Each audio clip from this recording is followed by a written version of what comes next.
Hey, welcome back to the world's greatest race course, and now good afternoon as we get set for pole day and bump day, all wrapped into one, and 2 hours of practice split into two groups. First, we see those running for the pole. The Fast 12 have the next hour of track availability, and then 4 going for the last row shootout coming up in the second hour at 1 p.m. Hi, everybody. Kevin Lee, Townsend Bell, Marty Snyder for this practice session on a beautiful morning, but already really warm here in Speedway, and it's going to get hotter throughout the day. On board with Pato Award. We've first seen Ryan Hunter-Reay, who was 12th quick yesterday. Pato Award had some drama yesterday and probably feels pretty fortunate to be in the Firestone Fast 12. He ended up with the 10th quickest speed yesterday.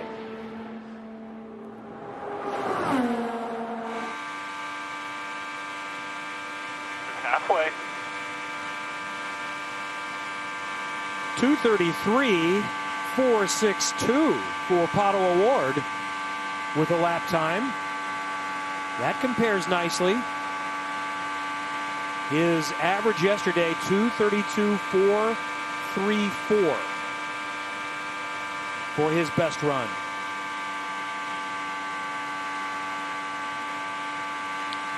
Looks great in terms of balance down in turn 3. This will tell us something with White what flag, kind of one to drop go. off we have. And this one drops almost a mile per hour. That's a pretty big drop off, and that's going to be the story of the afternoon. Is, yeah, you might be able to pop that one big first lap, but how do you manage the fall off? The consistency, I think, will be the story to make the top 6 and ultimately to land pole position for the Indy 500. Stays wide open flat through turns 3 and 4.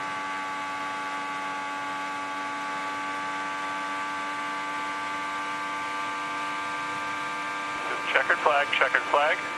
Gray 8 after the line. You got it, Marty. I got a big ask. Yes, sir. I know you don't like to get your hands dirty, but I need you to place. I need you to place your palm somewhere on a concrete or asphalt surface and tell me how hot you think it is, because I think we're getting some bad data. Yeah, I think our weather graphic is way off by like 20 degrees. Yeah. It feels so warm. And that's an interesting point, Townsend. We saw Team Penske make the one run early yesterday and then not go back out. Well, the reason they decided not to go back out, they thought the conditions right now would be warmer than they were yesterday afternoon. Wow. And that's indeed the case. It's warmer right now, and it's going to be even warmer yet this afternoon. So the hottest day they've had to deal with so far, which goes into your point about trying to make it consistent for 4 laps. Yes, it's very warm here on the track surface at Indy. I'm glad you guys are saying this, because when I saw that graphic that said 67, I thought, there must be something wrong with me, because it felt quite warm walking through its facility today. It's noon, and yeah, so track temp's got to be 100 plus right now would be my guess. So we'll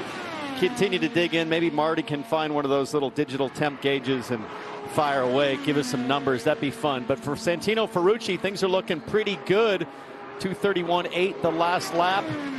But looking at throttle position and balance, it looks like he's got a pretty handy looking AJ Foyt, number 14 there, out on the racetrack. Balance wise, it looks strong. Ferrucci 2:32.0 that lap.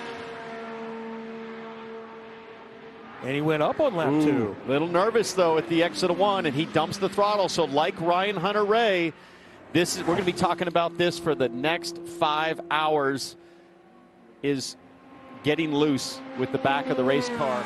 Thing looks a little scrubby coming off turn 4 at the front end, and just as I say that, Rossi goes down to make an adjustment with the front bar, but he goes quicker, Kevin. 2:33.1 on lap 2. That's impressive in these conditions. And right now, like his teammate Pato Award, Alexander Rossi flexing some McLaren muscle on the big Sunday for speed. After his fast run yesterday, he said the car is better, but we need to talk about the gears.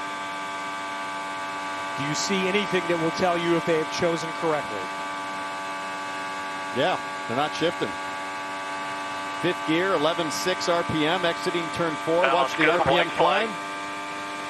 just about 12,000. And Marty, this is a really solid, consistent run. Man, that's amazing consistency for Rossi. Takes it close to the wall right there. And Townsend, I checked in with Brian Barnhart. He said, honestly, because Chevrolet wants us to make this run, that's really the only reason we're making this run. We would have preferred not to run this morning for Rossi. So he's out there checking one of those engine mapping software bits that Chevrolet wanted to test today. But Rossi with terrific consistency on lap 4 here. Lap 4, though, looked a little off in turn 2, Marty. A lift, it sounded like, or at least a lot of front scrub.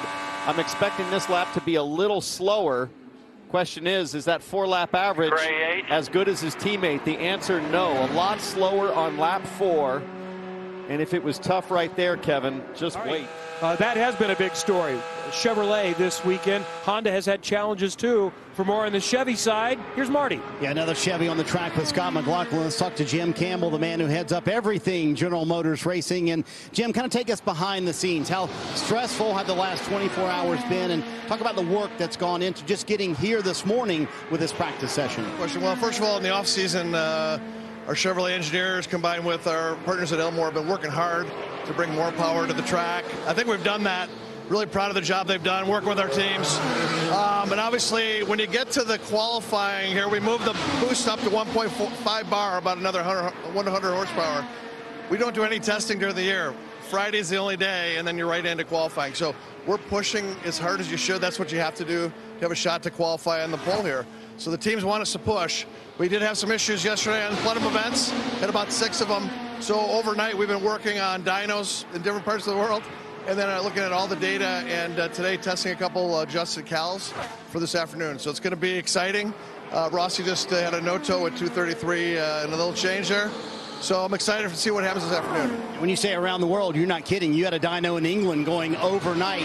There are 8 different cars out here running for you right now. So my understanding is they're kind of testing 8 different things to make sure here's what we want to go with in pole run later. It's not quite 8 different things, about 3 different scenarios that we're testing right now, and then we'll focus on which one we'll roll out to all the teams for this afternoon. Ed Carpenter and the VK car, they're in there tuning up after that crash. They got out here, made the fast 12, but more work to do to get that car ready for its ultimate speed. So yesterday it seemed to be the hotter it got, the more the issues crept up. It's going to be much warmer today. Is that a concern at all, Jim? Does the ambient play a role in this at all? Yeah, I mean, when you get up to 1.5 bar, you know, we get higher ambient temperatures and conditions. It certainly will test all the engines out here, no matter which OEM. There's no doubt about it. So, but we think we've got a way to manage through it and make a run at the pole. Jammin' Joe New just turned a 234.0 last speed. This was the car that lit everybody up on Friday with his first run. The Tasty Twos getting hungry at just the right time. And, man, he is driving this thing, and it is wicked quick.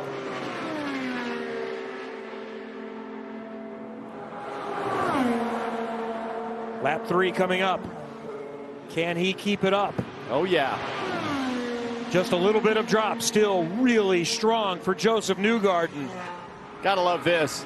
Newgarden, look at the hands. So calm and deliberate and just nothing dramatic as he makes it through turn 2. The temps are rising now, 117 track temperature. And right here in turn 3, it's 122 degrees surface temp. Little cloud cover coming over at just the right time. But let's look at balance. Let's look at speed and consistency. Easily the best run of the day is Newgarden rounds 4. Really strong run here. Fantastic. Josef Newgarden has never started better than second here. No pole. He keeps it above 233 on the last lap for a 233. Yeah, a little strong there, boys. You saw it. Good job. 7 average, and that is right on par with what Will Power did yesterday early in the day. Actually, right around this time. I wonder what wasn't fully dialed yesterday that they're taking time to massage. As wait a minute. Power just had a plenum. Yeah, for Will Power, yeah. So, yeah, real quick on the VK thing, and we'll get to the Will Power situation. Watch this, Townsend. So you practice as the 17 of Kyle Larson. Whoa, boy. That was more like a Thursday night at Putnamville on the dirt. Oh, that's awfully late in the corner. As TK shakes his head, and man, if it gets away from you there, Kevin, at 229, accelerating out of turn 1, and if he lost the back end, it is a massive, massive moment going into turn 2. So that's a big, big good afternoon for the rookie driver here at Indy. He won't like that. And this would have been the 7th plenum event for Chevrolet. So we heard you correct on the radio. You had a plenum event. Yeah, I had same thing. Yeah, some sort of whatever it is. Yeah. What does it feel like behind the wheel when that's going on, Will? Yeah, the engine just stops. It just dies for however long it, it kills your speed massively. We also had, it's just, don't know where the speed is right now. Like, sort of feeling a weird vibration as well on the front straight. So, we'll look into it. It'd be tough to make top 6 as we sit. Concerned at all for qualifying later today? Feeling a vibration coming down the front stretch doesn't sound normal at all. Yeah, it's a weird thing. At first I thought the engine was blowing up when I first felt it, but didn't. Are you considering an engine change, or are you going to go with what you got? I'll have to look at the data. Maybe it's gearbox issue. I don't know. It may not even be an issue. It may be just something vibrating, an aero piece. So got to go through a few. But we should have run yesterday. Honestly, we should have run. I wanted to, and we didn't. And that's a bad decision in my opinion, because we just wasted a run on the wrong aero bits. And now we're struggling with this stuff. So it's our fault. There you go, Will Power. He did say he wanted to run yesterday and said that was vetoed. And they thought the conditions this morning would be more similar to what they'll be for the Fast 12 later today. He said, can we please run? And they said, no, this is what we're going with for a plan. So Power with some issues, and I'm sure a lot of work between now and qualifying for the 12 team. The word of the weekend is plenum, or the phrase is plenum event. Let's listen to Will Power's car just a moment ago.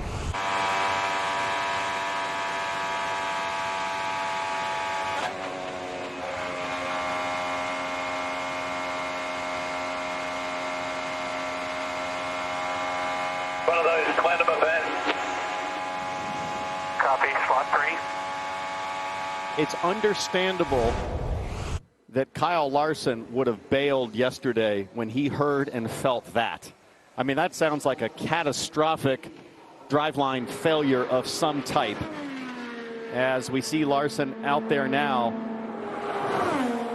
and it's just experience, right? Power's had him before, so he knows to dump the throttle and then just hammer it again, and it's likely to fix itself. So I'm very sympathetic to the rookie Kyle Larson in feeling like, man, I got to come to pit lane. That's not right, especially at 235 miles an hour with steel and concrete everywhere you look on the outside of the corner. So Larson knows now. 240? Is that right? God, that speed popped up pretty big on the straightaway. Let's see what this first lap on this qual sim looks like. Third qualifying simulation, possibly the last. He has not finished a 4-lap run, has had to back out each time. 239 that time into turn 1 for Kyle Larson. Lap 1 was 232.845. See what the balance looks like this time. Let's just ride here on board. Marty, he had a moment in turn 1 on the last attempt. How are they looking now? Well, I checked in with Brian Campy, his strategist, before this run, and he said we just missed the setup simply on those first 2 runs. So, yeah, third attempt for Kyle Larson, hoping to get the setup right. They just want to get one clean 4-lap run. Has the track all to himself. Kev, how's lap 2 look? We've seen 239. It's flashed briefly to 240. What is lap 2? 232.224. Drops 0.6 of a mile per hour. And turn 1 looks totally stable. This is a really nice way, presumably, if this is their last run. Thank goodness Larson's able to get out and reset and feel a nice, stable race car and understand what to expect in terms of the adjustments needed to keep in front of the tire degradation. I talked to Kyle about this yesterday, and you know, he talked about just that, not reacting to the tire, but being able to predict and stay in front of the tire wear as he'll make his final run. Let's watch turn 1 here. Still looks awesome.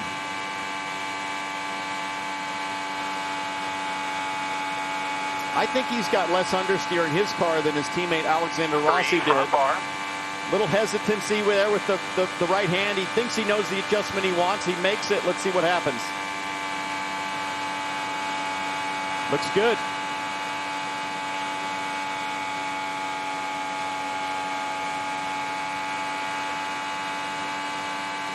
It's a good solid run. Checkered flag, gray 1. So 2:32.0 on the 4-lap average. That would put him just outside making the top 6. So, but a really good data set to grab in the hotter conditions and then have a few hours to go study and put it to work.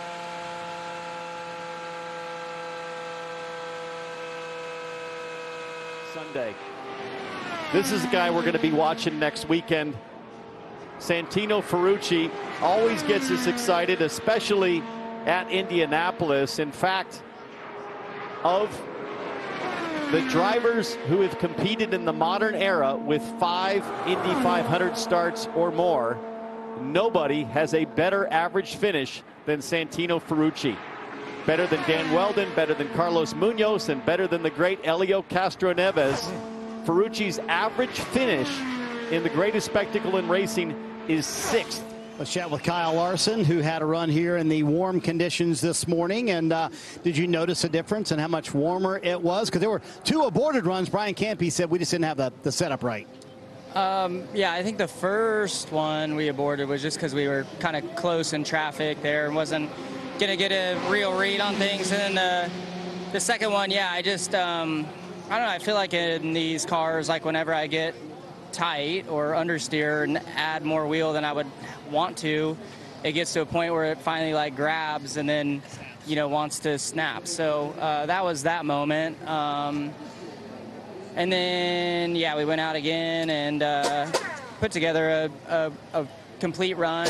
I just had a good vibration, so I couldn't really see that well that time, so that made things a little bit sketchy, but yeah, good to run through some things there and then go talk about it a little bit and see if we can get a little bit faster and more comfortable. You've had a lot of shots so far at doing the 4-lap run, Kyle. If you could compare your nerves to the first time you did it to how you are now, are the nerves much better? Are you comfortable with these 4-lap runs? Honestly, I don't know. I feel equal to the first time. I think, you know, I know what to expect more now, but still, like the first time, you know, you do your little warm-up deal, and then when you turn the boost up or the mapping down the backstretch, like that first time through turn 3, every time is fastest feeling because you're kind of accelerating still through the corner. And then, yeah, then it gets okay. I feel like after you get past the first lap and a half, you kind of settle in, but no doubt it's fast. But like you have so much grip that I think that takes a little bit of the sensation away from it feeling like you're going 240 miles an hour or whatever. So, but regardless, I think, you know, if you're ever to crash, that's when you realize how fast you're going. So, no, it's fun. I enjoy it.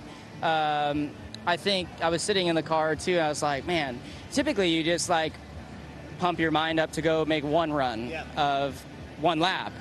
And this is like, you know, you make multiple attempts at it and then like, oh, great, you make fast 12. Now you got to go spend a whole nother day living on the edge. So that part's not fun. I would like to just qualify and once and be done with it. But yeah, you just, and like you're just trying to get more speed out of it each time. So, and then the conditions are hotter. So like, in a way that makes you more nervous, but it's fun. I enjoy it. So hopefully just get through the rest of the day smooth, and it would be pretty neat to make the fast 6, but if we can just get a clean run in today, I'd be happy with that.